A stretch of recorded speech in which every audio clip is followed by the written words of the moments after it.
90 کروڑ سے 1 ارب کے درمیان اس کی قیمت لگتی ہے. نام ریاست مدینہ کا ہے اور کرتوت ایسے ہیں کہ چوری چکاری اور ڈکیتی میں آپ ملوث ہیں. یہ عمران احمد نیازی صاحب اور بشرا مانیکا صاحبہ ایک گینگ چلا رہے تھے گھر پر. جو ہیرے جواہرات کے ماہر ہیں وہ اس کی قیمت لگاتے ہیں. وہ خصوصی طور پہ تیار کردہ گھڑی ہے اور وہ ایک ہی پیس ہے دنیا کے اندر, وہ نایاب ہے. عمران احمد نیازی صاحب کو اور بشرا مانیکا صاحبہ کو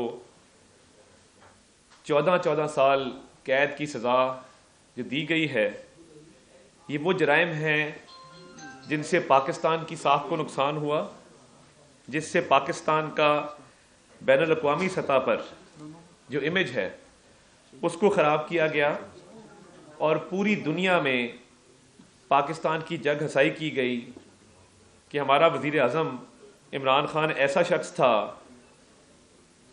جس نے بیرون ملک سے آنے والے مہمانوں سے لیے گئے تحائف بلیک مارکیٹ میں فروخت کیے. اور نہ صرف یہ, ایک کاروبار کے طور پہ, ایک بیوپار کے طور پہ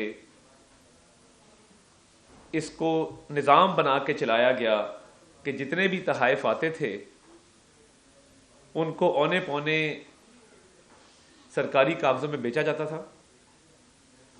اور اصل کام پیچھے سے یہ ہوتا تھا کہ ان کی اربوں روپے کی جو قیمت تھی وہ کہیں اور سے وصول کی جاتی تھی. تو یہ مسٹر کلین اپنے آپ کو کہنے والے عمران احمد نیازی صاحب نے یہ پرواہ بھی نہیں کی کہ جب وہ بیچنے پہ آئے تو سعودی ولی عہد کی طرف سے دی گئی وہ نایاب گھڑی جس پہ خانہ کعبہ کا ڈائل تھا اس کو بھی بلیک مارکیٹ میں فروخت کر دیا گیا. اور یہ تحائف جو ہوتے ہیں جو دوست ممالک کی طرف سے دیے جاتے ہیں, سربراہان مملکت کی طرف سے دیے جاتے ہیں, یہ اس لیے نہیں ہوتے کہ ان کو بیچ دیا جائے. سرکار آپ کو ایک آپشن دیتی ہے کہ اگر آپ چاہیں تو کچھ قیمت ادا کر کے آپ ان کو وصول کر سکتے ہیں, صرف اس لیے تاکہ ایک یادگار رہے آپ کے پاس کہ جی فلاں ملک کا صدر یا وزیر اعظم یا بادشاہ یا ولی عہد آیا تھا تو اس نے یہ تحفہ ہمیں دیا تھا. اس کی ایک ایموشنل ویلیو ہوتی ہے, اس کی ایک ٹریڈیشنل ویلیو ہوتی ہے, اور وہ اس لیے نہیں ہوتا کہ اس کو وہ ایز اے کاروبار چلایا جائے. آپ دیکھیں جرائم بے شمار ہیں کہ ان تحائف کو نہ صرف ان کی ویلیو کم لگوائی گئی بلکہ ان کی ویلیو کم لگوا کر اب ایک گھڑی ہے جو خانہ کعبہ کے ڈائل والی گھڑی ہے, وہ بازار سے خریدی نہیں جا سکتی. اس کی قیمت لوکل سطح پہ کوئی گھڑی کی دکان نہیں لگا سکتی کیونکہ وہ کسٹم میڈ گھڑی ہے, وہ خصوصی طور پہ تیار کردہ گھڑی ہے اور وہ ایک ہی پیس ہے دنیا کے اندر, وہ نایاب ہے. جب ایسی نایاب چیز جو مارکیٹ میں دستیاب نہیں ہے اور اس میں ہیرے جواہرات لگے ہیں تو پھر جو ہیرے جواہرات کے ماہر ہیں وہ اس کی قیمت لگاتے ہیں اور وہ 90 کروڑ سے 1 ارب کے درمیان اس کی قیمت لگتی ہے کیونکہ اس کے اندر جو سونا لگا ہے, ہیرے جواہرات لگے ہیں, ان کی اپنی ایک ویلیو ہے. اب بہت سارے توشہ خانہ کے تحائف ایسے ہیں جن کی قیمت لوکل سطح پہ 10 کروڑ لگوائی گئی اور اس کا 50% 5 کروڑ سرکاری خزانے میں جمع کرایا گیا اور پھر اس گھڑی کو وصول کر کے بلیک مارکیٹ کے اندر 80-90 کروڑ کا بیچا گیا اور منافع کما کے کھا گئے. اب یہ عمران احمد نیازی صاحب اور بشرا مانیکا صاحبہ ایک گینگ چلا رہے تھے گھر پر, اور باقاعدہ وہ جو آڈیو آپ نے سنی جس میں وہ ملازم کو ڈانٹ رہی ہیں کہ یہ تحائف کو کس نے تصویریں کھینچ لیں, کس نے دیکھ لیا, ان کو ہوا نہیں لگنی چاہیے تھی, تو یہ باقاعدہ ایک بیوپار ہو رہا تھا. یعنی نام ریاست مدینہ کا ہے اور کرتوت ایسے ہیں کہ چوری چکاری اور ڈکیتی میں آپ ملوث ہیں. اور یہ جو آج 14 سال کی سزا سنائی گئی ہے, یہ گراف ایک کمپنی ہے برطانیہ کی جو کسٹم میڈ خصوصی طور پر تیار کردہ ڈائمنڈز کے سیٹ بناتی ہے. یہ جو گراف کا سیٹ تھا اس میں نایاب قسم کے یلو ڈائمنڈ استعمال ہوئے, اور صرف ایک جو چھوٹا ڈائمنڈ ہے 3 کیرٹ کا, اس کی قیمت $9,75,000 ہے, اور اس میں ایک بریسلٹ ہے, ایک گھڑی ہے, 2 ایئر رنگز ہیں, ایک نیکلس ہے. وہ سارے یلو ڈائمنڈ سے بنا ہوا یہ گراف کا سیٹ ہے جس پہ آج سزا سنائی گئی ہے. اور وہ گراف کا سیٹ اس کا تخمینہ لگایا گیا ہے 3 ارب روپے پہ. اسی لیے جو آج سزا سنائی گئی ہے 78 کروڑ روپیہ عمران خان صاحب کے ذمے ہے, اور 78 کروڑ روپیہ بشرا مانکا صاحبہ کے ذمے ہے. غضب خدا کا کہ آپ دوسروں کو چور ڈاکو کہیں, لوگوں کو ریاست مدینہ اور امر بالمعروف نہی عن المنکر کا درس دیں, اور اپنے کرتوت ایسے ہوں کہ آپ کوئی دیا گیا تحفہ نہ چھوڑیں. بنتا تو یہ تھا کہ یہ تمام تحائف توشہ خانہ میں جمع کرا دیے جاتے اور کہانی ختم ہو جاتی, یا اگر آپ نے ان کو ایز اے سووینئر رکھنا تھا, ایک یادگار کے طور پہ رکھنا تھا کہ آپ لوگوں کو بتا سکیں کہ جی فلاں ملک کا صدر آیا تھا, وزیر اعظم آیا تھا, ولی عہد آیا تھا, بادشاہ آیا تھا, اس نے یہ گفٹ دیا ہے. ایک سینٹیمنٹل ویلیو ہوتی ہے, ایموشنل ویلیو ہوتی چیزوں کی. مگر آپ نے کیا کیا, آپ نے چوری چکاری ڈکیتی کی انتہا کر دی کہ آپ اس کی قیمت لگوائی اپنے ہی دفتر کے ذریعے چند کروڑوں میں, 50% اس کا سرکاری خزانے میں جمع کروایا, اور خود آپ 3 ارب روپیہ کھا گئے.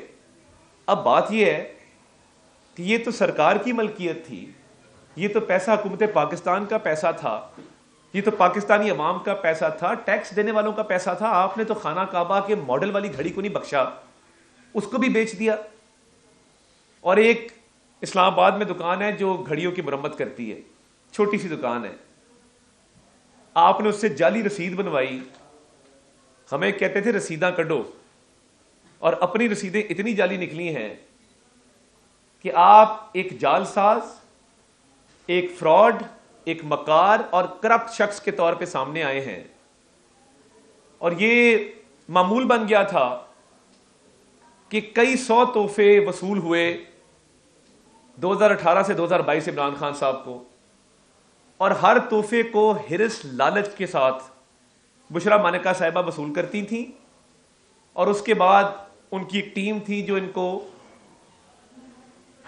بلیک مارکیٹ میں بکواتی تھی. کوئی گھڑی دبئی میں بیچ دی, کوئی کسی اور ملک میں بیچ دی, اور فرح گوگی صاحبہ جو آج تک مفرور ہیں وہ اس میں کلیدی کردار ادا کرتی تھیں. تو میں یہ سمجھتا ہوں کہ آپ نے نہ صرف ریاست پاکستان کا نقصان کیا, آپ نے وزارت عظمیٰ کے عہدے کو بے توقیر کیا.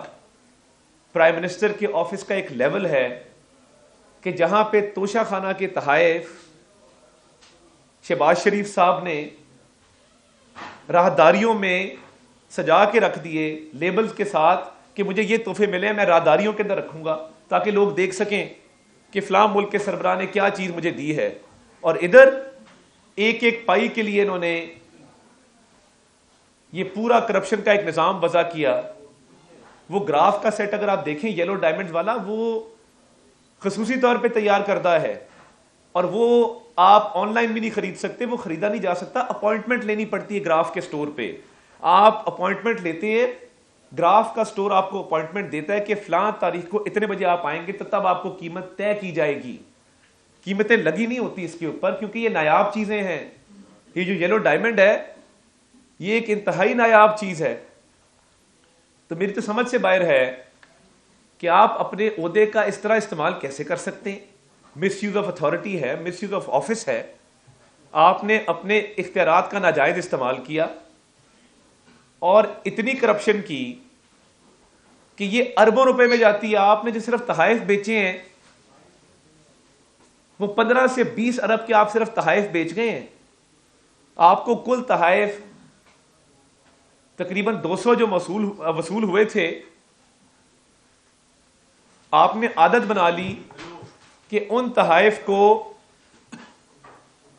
اور یہ دیکھیں نا، ایک تحفہ آیا ہے، بشرا مانکا صاحبہ اس کو دبوچ لیتی تھی لالچ کے ساتھ کہ یہ کسی اور کو نظر نہ آ جائے، کوئی اس کو دیکھ نہ لے، کسی اور کے ہاتھ نہ لگ جائے، اور پھر اس کے بعد اس کی ویلیو کم لگوا کے اونے پونے اس کو خرید لیتی تھیں، اور بعد میں بلیک مارکیٹ میں اس کا سودا کیا جاتا تھا.